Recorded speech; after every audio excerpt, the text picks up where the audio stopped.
Welcome back, everyone. This is Tucker. Let's talk weather. We have a very serious severe weather threat unfolding. Along with widespread damaging wind, I'm expecting a full-on tornado outbreak. And behind the storms, extreme wildfire danger and a potential blizzard. I won't mince words, guys. This is the most serious update I've ever recorded. You know it's real when I'm still in my work clothes. And I'll say it now, you'll want to make sure you follow and turn on notifications because we'll be covering these storms live as they occur, and we'll make sure you're staying up to the minute on Friday and Saturday and even Sunday.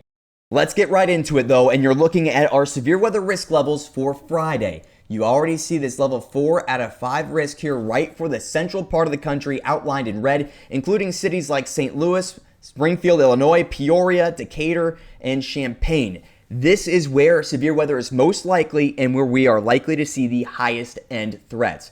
But we have a very broad level 3 risk out here too, and that encompasses other cities including Memphis, Des Moines, Jackson, Mississippi, Cedar Rapids, and Evansville, Indiana. It's wide-reaching. In fact, we even have the potential for severe weather into the Twin Cities, as far south as the Gulf Coast, as far west as Lincoln, Nebraska, and as far east as Dayton, Ohio. It's a wide-reaching risk, but let's talk about why we have this risk. And my primary concern here on Friday, especially in the second half of the day, is for damaging wind. At least that's one of the primary threats. This is where we're seeing the greatest risk for damaging wind in those areas I just mentioned, especially on the northern end of this threat. You're going to see why when we get to future radar here. But I also want to mention we have this hatched region in the black dashes. That's where we have the potential for some wind gusts that may be as high as about 80 miles per hour. I also want to mention there is a high tornado threat too. At least I'll call it a medium tornado threat. It's very widespread though. This area is shaded in yellow. This is where we have that medium tornado risk. And those hash marks tell me that there is the potential for some strong tornadoes in here too. It's not all going to be weak stuff. In fact, I'd be very surprised if we didn't have a strong tornado. And that spans from the southeastern corner of Iowa all the way into the deep south here, especially in the deep south as we get into Saturday morning. But that's not all. We have a large hail threat as well, and we can take a look at that right here. And you can see, again, we have this hatched region where you may have some hailstones, 2 inches or greater, and that threat is going to be greatest from St. Louis down towards Memphis, Tennessee. It's the least concerning of all 3 threats, but it tells you that this is a very dynamic storm system and everything is possible.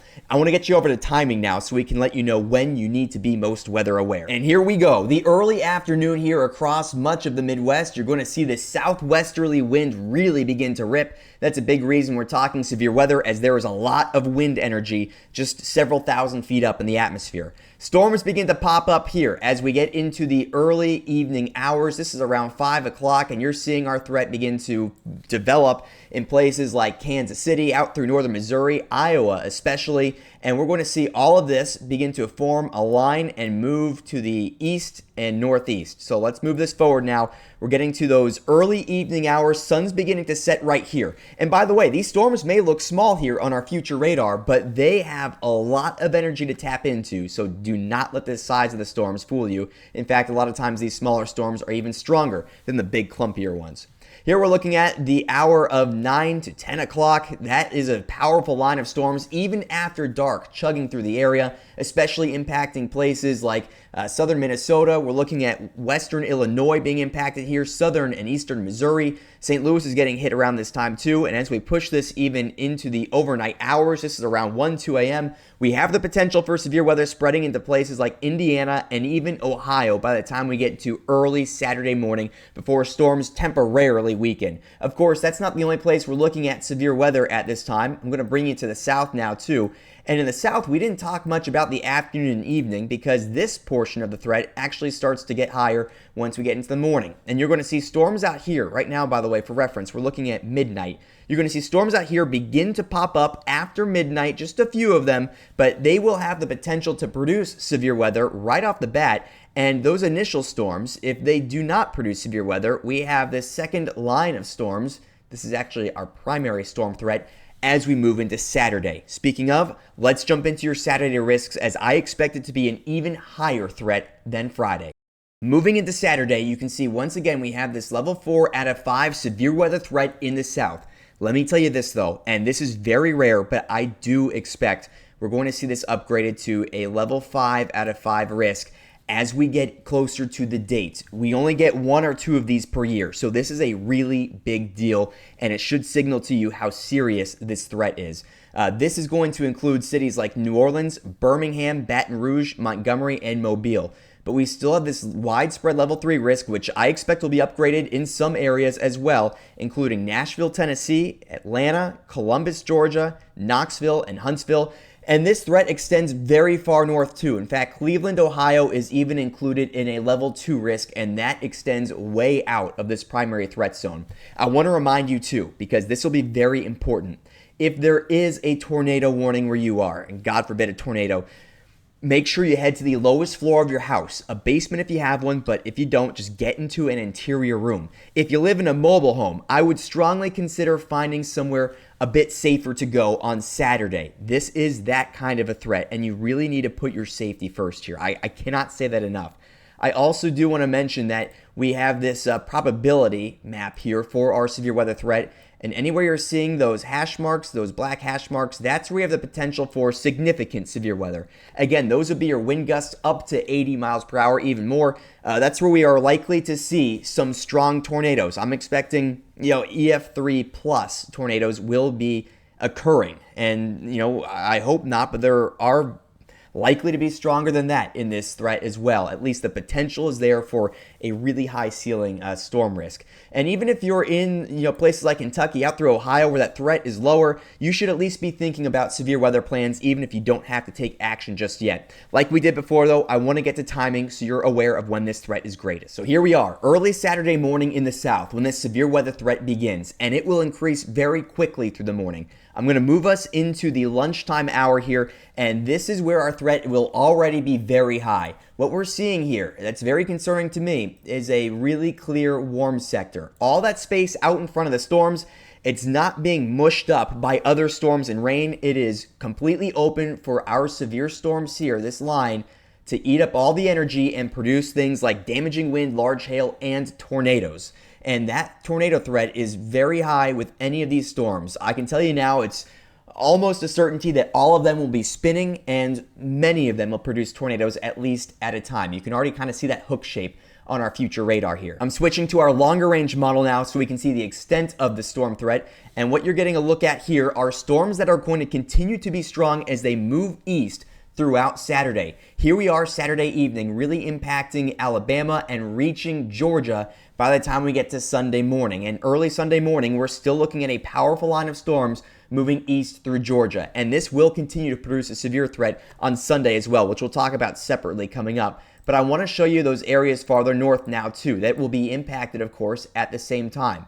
So let's get a look at what's ahead here. I'm going to start us off around lunchtime, which is what you're looking at. We're looking at the potential for severe storms across Tennessee, but it will be a multi-wave thing. So in the middle of the day, Tennessee, Kentucky, even Ohio, there is the potential for severe storms. But as we get into the evening hours, this is where we have that second wave of storms that forms, and you can see it in Middle Tennessee. Moving into Indiana, we have Kentucky involved here as well, and this will continue to spread a little bit farther north through the evening hours. And as we get into the early morning even, you're seeing that potential continues to exist through places like Kentucky, even into Ohio, and especially across the south as we move into our Sunday. Now on to Sunday, where our severe weather threat continues east, and this will extend as far north as perhaps New York City and as far south as Jacksonville, Florida. Some big cities of note too being impacted: Philadelphia, we got DC in here, we got Raleigh, and certainly a good chunk of southeastern Georgia as well. So this is impacting a very populated area. I will say at the moment we have this more widespread level 2 severe weather risk, and I expect it's going to stay level 2 for most areas. However, across at least the Carolinas and Georgia, I do also believe we're going to see a level 3 risk eventually issued here, as that potential for tornadoes, in my opinion, remains decently high down there. However, the primary threat is more likely to be damaging wind, with large hail a tertiary threat as well. But this will be one to watch very closely, especially in the Carolinas and in Georgia. I'm going to get you over to timing on this one now too, so we can talk about when you really need to stay weather aware. And here we are in the morning, still looking at severe weather across those Carolinas. This is a morning threat out there. Meanwhile, severe weather will be kicking back up as instability increases across portions of the Northeast, and we'll call it Virginia, West Virginia as well, seeing some of that severe weather by midday. The severe weather threat in the southeast is going to begin to lessen by the afternoon, at least the mid-afternoon, whereas farther north, that severe weather threat may be increasing, and it is likely to reach its peak in the late afternoon and early evening farther north, where you can see those storms from Virginia into Pennsylvania and New Jersey before things begin to slow down here after the sun sets and we lose some of that energy. I will say one positive, I do not expect there to be severe weather into New England, but there will be a lot of heavy rain out there, and this will finally conclude our stretch of severe weather days, but we have a very extreme fire risk that's going to follow this too, and I'm going to give you a look at where you really need to be ready. Just when you thought the weather could not get worse, it actually does. We have an extreme fire weather risk much farther east than we typically see it, and this is going to follow up those storms, especially on Friday, where we have this elevated threat for wildfires all the way into the Great Lakes region and through areas as far west as New Mexico. We also have this critical fire risk. That's where things really start to get more serious, extending as far east as Missouri. And this you do not see often, especially in such a wide area. An extreme fire danger risk. That includes cities like Oklahoma City, Tulsa, Wichita, Lubbock, and Amarillo. In extreme fire danger setups like this, it's almost definite you get some wildfires, and there is high potential for them to spread uncontrollably and fast. I will also add, and I have never seen this so far east ever, we have the potential for dry thunderstorms along the border of Missouri, Kansas, Arkansas, and Oklahoma. A dry thunderstorm is a thunderstorm that actually produces light rain, if any. Oftentimes they don't, but it still produces lightning. So those lightning strikes can hit something and start a fire, but there's no rain to help put it out or slow it down. That's a threat too that is showing up very far east, and something that we will really need to pay close attention to as well. So this threat is greatest on Friday, and I'll show you partially why. We were talking about that wind before, and you're seeing anywhere we have those red shading areas is where you have gusts that are as high as at least 50 miles per hour. And where you have those yellow colors, that's where you have gusts that are at least as high as 60 and likely exceeding those numbers too. This is your Friday afternoon, and you're seeing just how widespread those powerful wind gusts are going to be. As we head into the evening here, wind will slowly diminish, but I do want to point your attention to the north central U.S., where on Saturday, wind actually picks up again. And out here, you can see we have some strong winds expected, and believe it or not, blizzard conditions are possible. So before we wrap this up, I need to make sure you're aware of a very extreme winter weather event as well. We now turn our attention farther north, where those blizzard conditions are a real possibility. In fact, I'd almost argue they're likely. And you can see here partially why. Our low pressure system, and whether or not it actually gets to this level or not, we'll have to wait and see, but it's being modeled at 977 millibars. That's about the equivalent of a Category 2 hurricane, which is going to bring a lot of wind, and cold air will spill across the north central U.S. here. I'm going to put this in motion now, and you're going to see as this system continues to spin around, you're going to see those blue colors show up, especially in the eastern Dakotas and western Minnesota. I'll also mention, you can see just how narrow this band of snow is. Not a lot of people are going to see these blizzard conditions. In fact, it could be reasonably clear in one town and a whiteout in the next. Kind of similar to lake effect snow, but very rare for this part of the country. As we head through your Saturday, that heavy snow is likely in these areas, at least for some of these areas. And then by the end of Saturday, you can see that begins to move out. Let me show you how much snow is possible though, because for blizzard conditions, of course, you need snow to be falling at a rate heavy enough that you're able to produce those limited visibility conditions. And what you're seeing here is in this area shaded in dark blue, that's where we have our best chance for 6 to 10 inches of snow.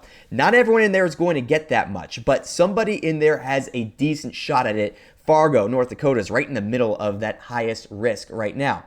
We also have these aqua colors, and that's where I believe you're going to see some snow, but it could be as little as an inch and honestly as much as 6. Remember, this is a very narrow band of snow, so it's hard to nail down exactly where the heaviest stuff will be right now, but you should be on watch for potential shoveling, and this will be very impactful to any travel out there. So if you happen to be in this area, I hope you enjoy the snow, but really be careful on Saturday because travel may be almost impossible, and we could even have ground blizzard conditions that take us into early Sunday with all the wind as well.